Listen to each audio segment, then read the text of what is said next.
Good morning, students. Hope you understand the concept and numerical of NPV, net present value, and profitability index. Now, in this lecture, we are going to cover the most important part of capital budgeting, that is internal rate of return, that is IRR. IRR is used the same formula of interpolation method that we use during our cost of capital also. Now, internal rate of return. Internal rate of return is a discount rate at which NPV of a project equals to 0. It means हम यहाँ पर क्या कर रहे हैं, IRR में हम discount rate calculate कर रहे हैं. NPV में हम क्या कर रहे थे, discount rate is given to you और हम चेक कर रहे थे कि हमारी जो प्रेजेंट वैल्यू है वो क्या है. बट यहाँ हम लोग क्या कर रहे हैं, हम डिस्काउंट रेट को ही कैलकुलेट कर रहे हैं और ऐसा डिस्काउंट रेट जिसको कैलकुलेट करने से हमारी एनपीवी 0 आए. ठीक है, it means the rate which equalise your cash inflow and your cash outflow. That's why IRR is a break-even discount rate, and we can calculate this with the help of trial and error method. This is the way how we are going to calculate IRR, which you can easily understand with the help of numerical. First of all, we need to calculate the present value factor. Then we need to check that particular factor with the help of present value table. Then we are going to calculate a present value factor which is more equal, more nearby the present value factor. Okay, जहाँ पर आपकी present value factor जो है near by हो, present value factor जो आपका calculated करके आया वो हमारा IRR होता है. That means it is a discount rate and this is the formula that we are using for calculating this.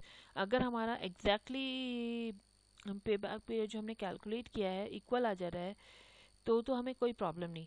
But in case if it is not equal, it means our IRR is lie between 2%, like suppose 11 and 12%. 11 से जो percentage से आ रहा है और आपकी 12% से जो आ रहा है, ठीक है, एक ज़्यादा और एक कम, एक नेगेटिव दे रहा है आपको प्रेजेंट वैल्यू और एक दे रहा है आपको पॉजिटिव, जीरो तो नहीं दे रहा है. तो it means it lie between these two. तो एग्जैक्टली कितना है वो हम इंटरपोलेशन मैथड से की हेल्प से कैलकुलेट करते हैं and this is our interpolation method. Okay, अगर हम कंपेयर करें कैपिटल बजटिंग मॉडल को तो हमारा पे बैक पीरियड की स्ट्रेंथ क्या है, it is easy to understand. And NPV-RR, it is based on cash flow, profitability and time value of money. And weakness is payback, ignore profitability and time value of money. And NPV-IR, it is difficult to determine discount rate. Clear? Now we see the numerical part. Because with the help of numerical you are easy to understand the concept of IRR. Here IRR is also called time adjusted rate of return or discounted rate of return. It is accepted if IRR is higher than your cutoff rate, and higher IRR is good for you. This is the whole method. First, to find out present value or discounting factor which is closest to payback period.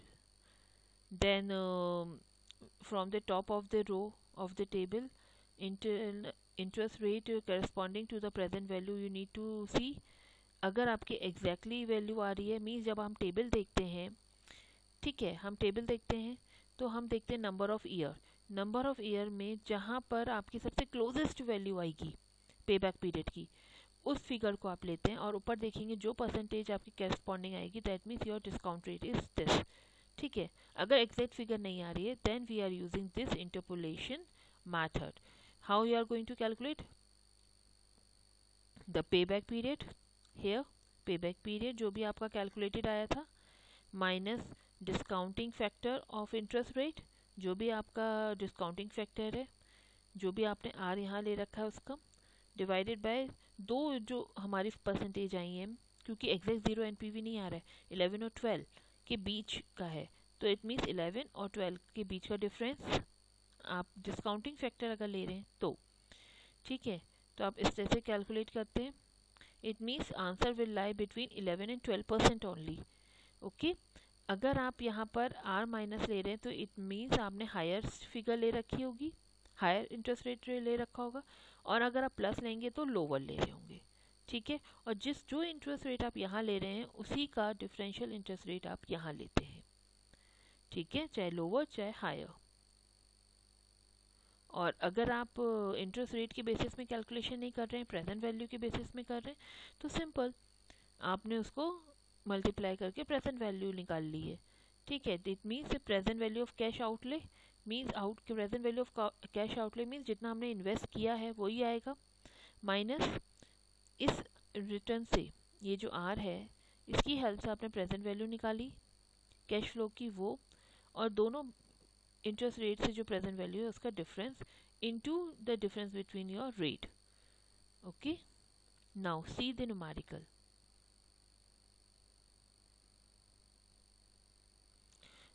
A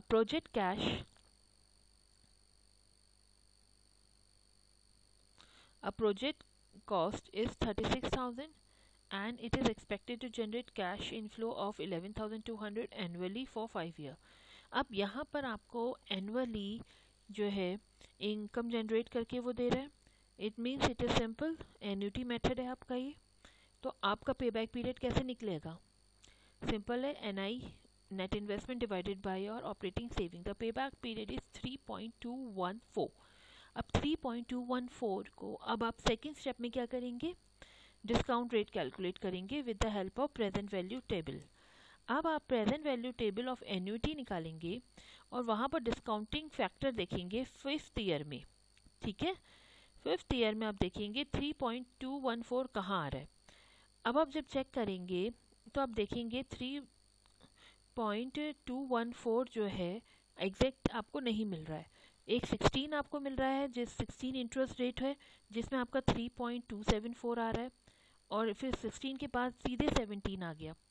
ठीक है, 17 में आपका जो है ज़्यादा discount, अगर interest rate से discount कर रहे हैं तो हमारी फिगर कम हो जाती है 3.199. इट मीन्स 3.199 और 3.274 के बीच में आ रहा है आपका 3.214. तो इट मीन्स IRR जो है 17 और 16 के बीच का होगा. It means it is something 16 point something. ठीक है, नाउ अगर एग्जैक्टली 3.214 आ जाता किसी परसेंटेज में तो हमारा आंसर जो है वही होता. सपोज अगर 16 में 3.214 होता तो आंसर विल बी 16%. बट यहाँ पर आंसर हमारा 16 पॉइंट समथिंग है क्योंकि 16 से आपकी वैल्यू ज़्यादा आ रही है और 17 से कम आ रही है. ठीक है, तो अब हम इंटरपोलेशन मेथड यूज़ करेंगे लाइक दिस. 16 अगर हमने इंटरेस्ट रेट कम लिया है तो प्लस करेंगे क्योंकि आंसर हमारा कितना आना चाहिए, आप इसे क्रॉस चेक कर सकते हैं, 16 और 17 के बीच में आना चाहिए. तो अगर 16 लेंगे तो प्लस, 17 लेंगे तो minus. Okay, 16 plus, now what is this? This is your value with 16%. 16% आपकी उसका फैक्टर कितना था? 3.274 माइनस आपका पे बैक पीरियड जो आपने कैलकुलेट किया था 3.214. दिस इज योर पे बैक पीरियड. और नीचे आपका 16 और 17 दोनों से जो आपकी डिस्काउंट फैक्टर है उसका डिफरेंस. इट मीन्स 3.274 और 3.199 का डिफरेंस. ठीक है, you will get 16.8%. Clear students?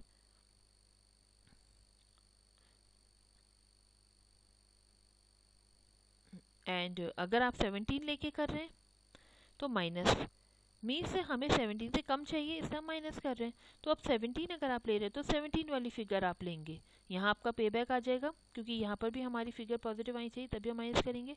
तो 3.214 माइनस 3.199 जो 17 से आपका वैल्यू आती है डिस्काउंटिंग फैक्टर वो आप ले रहे हैं, देख रहे हैं 3.199.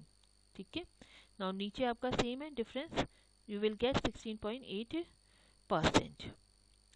Hope you understand this.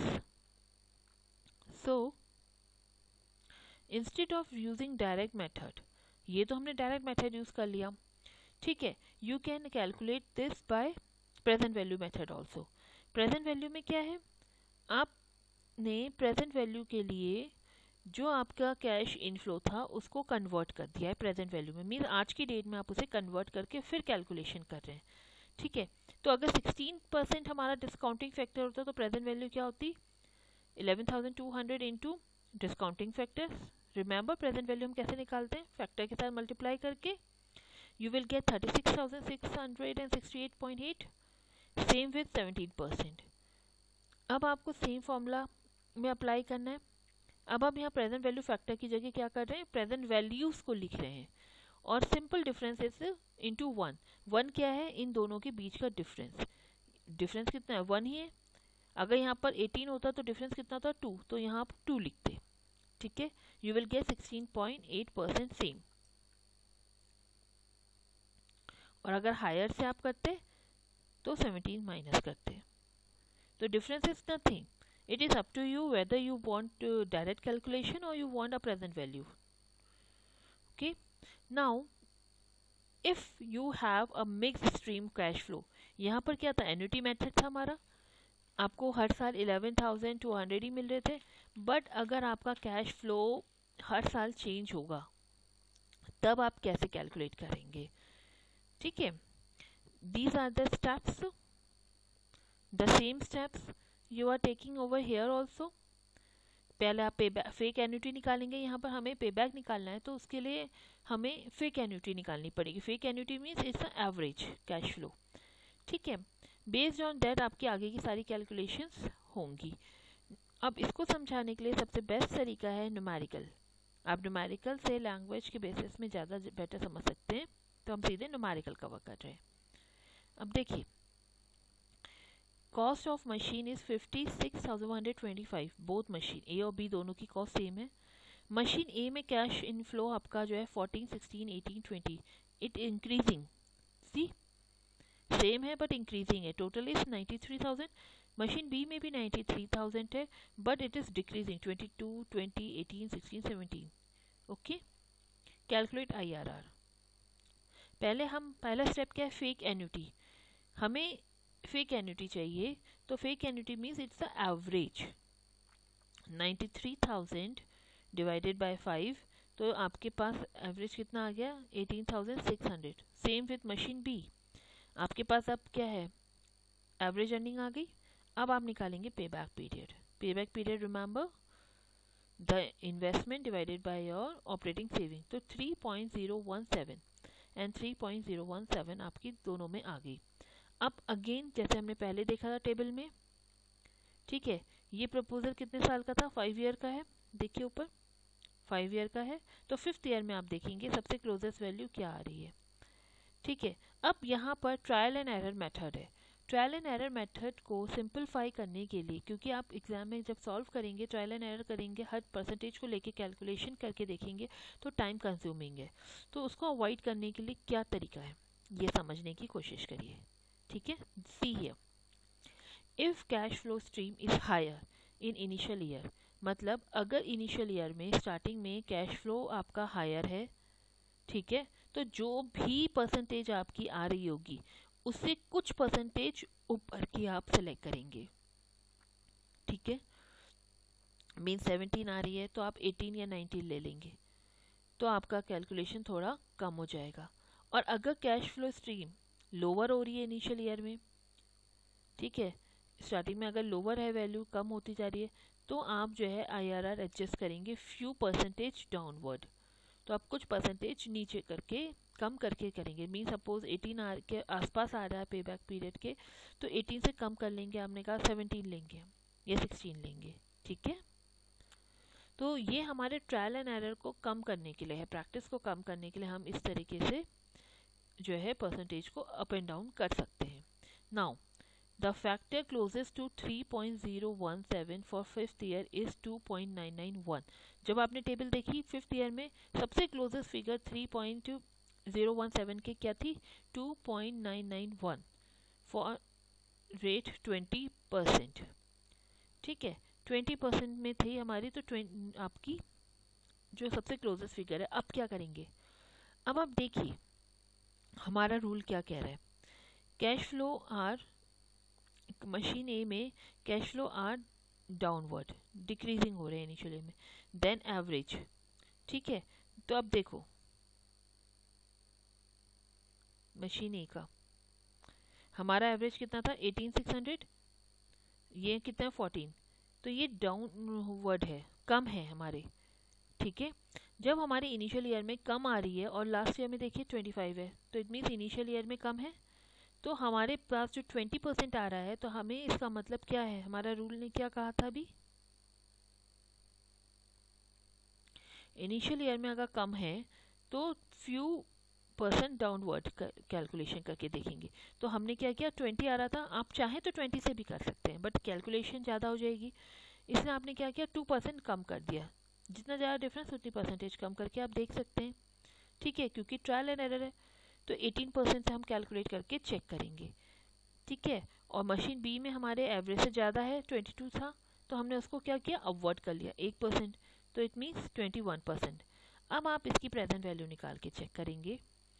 देखिए machine A and this is machine B. Machine A में देखिए 14, 16, 18, 20, 25 कैश फ्लो था।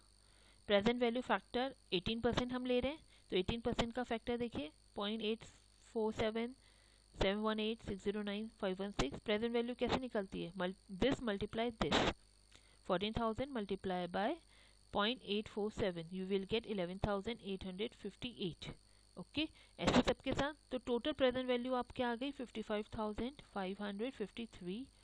ठीक है, और एनपीवी आप निकालेंगे, तो नेट इन्वेस्टमेंट से आपने माइनस किया, तो इट कम नेगेटिव। जब नेगेटिव फिगर आती है तो हम उसे ब्रैकेट में दिखाते हैं, और अगर आप चाहें तो माइनस में दिखाइए, कोई प्रॉब्लम नहीं है। तो 572, क्या एनपीवी 0 आया, नहीं आया ना 0, ये नेगेटिव आ गया। और सेम विद मशीन बी, 21 से आपने कैलकुलेट किया, तो यहाँ पर भी नेगेटिव वैल्यू आ रही है 107। ठीक है, since NPV is negative in both the machine, the discount rate should be subsequently lower. अब डिस्काउंट रेट अगर आप बढ़ाएंगे तो क्या होगा, नेगेटिव बढ़ता जाएगा ना, हमें तो यहाँ पर एक पॉजिटिव चाहिए अब, क्योंकि नेगेटिव आ रहा है, तो इट मीन्स डिस्काउंट रेट को आप क्या करेंगे, कम करके देखेंगे। ठीक है, तो आपने क्या किया, पहले दोनों ही केस में 1% कम कर दिया, ट्रायल एंड एरर है रिमेंबर। तो यहाँ पर आपने क्या किया, न्यू डिस्काउंट रेट आपने यहाँ पर 18 की जगह 17% ले लिया, और यहाँ पर 21 की जगह 20% से अब आप कैलकुलेट कर रहे हैं, सेम थिंग। अब आपने जो है 17% के अकॉर्डिंग जो है प्रेजेंट वैल्यू निकाली, तो आपने देखा एनपीवी कितना आ रहा है 853, और यहाँ आ रहा है 1049। तो इट मीन्स 18 से नेगेटिव आ रहा है, 17 से पॉजिटिव आ रहा है, तो आंसर आपका 18 और 17 के बीच में लाई कर रहा होगा मशीन ए का। और मशीन बी के केस में 20 से पॉजिटिव आ रहा है, 21 से नेगेटिव, तो it means answer lie between 21 to 20। ठीक है, तो एग्जैक्ट फिगर अगर 0 आती तो वही हमारा आंसर हो जाता, बट ऐसा नहीं है, तो इट मीन्स इन दोनों के बीच में पॉइंट में आंसर है। तो आप कैलकुलेट कैसे करेंगे, मशीन ए, मशीन ए में मैंने लिया 17 से, तो 17 क्या है, 17 और 18 के बीच में है, तो 17 प्लस हो जाएगा अगर मैं 17 लूँगी, अगर आप 18 लेते तो 18 माइनस करते। ठीक है, लोअर और हायर वैल्यूज़ का डिफरेंस। तो प्रेजेंट वैल्यू मैंने ऑलरेडी कैलकुलेट कर रखी है, तो I will go for present value method. तो 17 प्लस, क्योंकि हमें प्लस फिगर चाहिए, याद करने का तरीका क्या है, यहाँ पर आप फिगर्स को ऐसे लिखिए अगर आप कंफ्यूज हो जाएं कि आपका आंसर पॉजिटिव आए। तो 76978 आपकी प्रेजेंट कैश इनफ्लो 17 से जो है, माइनस आपका नेट इन्वेस्टमेंट 56,125 आपका नेट इन्वेस्टमेंट था, डिवाइडेड बाय दोनों ही फिगर से जो आपका आंसर है प्रेजेंट वैल्यू आई 756,978, और आपकी ये वाली फिगर 18 से, ठीक है 55,553 सी है। और दोनों परसेंटेज के बीच में डिफरेंस कितना है, 1 का, 18 और 17 है, आंसर इज 17.6। इसको आप क्रॉस चेक कर सकते हैं कि आंसर आपका किसी भी कंडीशन में 17 और 18 के बीच में ही आएगा, 17.6%।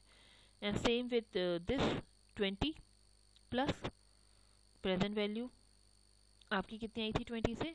57,174, 57,174 minus the actual cost of the machine divided by difference into 1, that is 20.9%. Okay, तो अब इन IRR के बेसिस में जिसका IRR हायर है आप वो मशीन चूज करेंगे, क्योंकि इंटरनल रेट ऑफ रिटर्न है, जहां वर्ड रिटर्न आ रहा है तो इट मीन्स वहां हायर लिखते हैं हम। ठीक है, रिटर्न हायर होना चाहिए। तो कौन सी मशीन में रिटर्न हायर मिल रहा है? The machine B gives you higher return, so it means you are going to accept the machine with B, 20.9%. Okay students, hope you understand the concept of IRR. If you are not able to understand this, please feel free to call me. Okay students, but it is important, so don't ignore it. Thank you for the day students.